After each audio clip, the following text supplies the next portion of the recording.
You can't stop the rain. You can't stop the rain, no. You can't stop the rain. You can't stop the rain. Okay, so here we go. This is my fourth time trying to do this video, but we're going to do it right this time.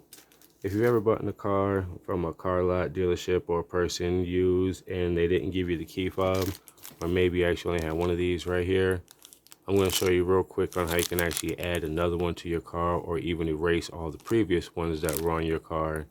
And like I said, add some more in case you want to give one to your kids, spouse, girlfriend, family member, whatever. What you could do right now is click on the link below, grab one of these. Like I said, I'm going to show you how you can actually erase all the previous ones that's in your car and go on ahead and add some new ones to the car and add as many as you want to. So we're going to test these out, take them outside. Again, link in the description below. Keys to go. Here we go.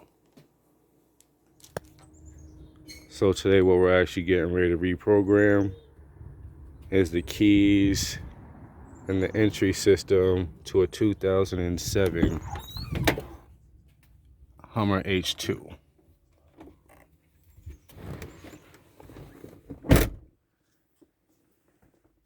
We got the key fobs sitting right over here.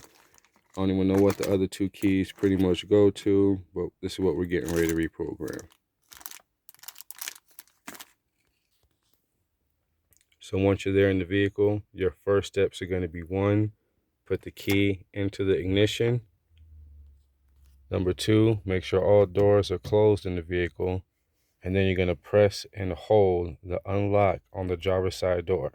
When you do that, you're going to want to hold this unlock button throughout the whole process.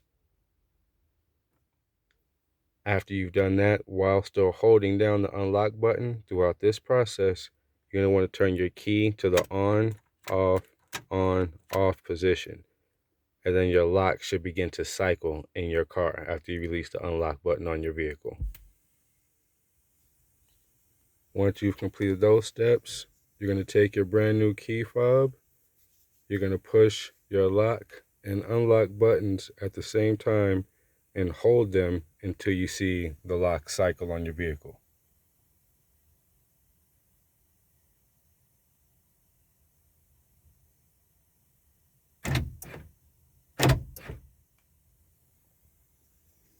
And there you go.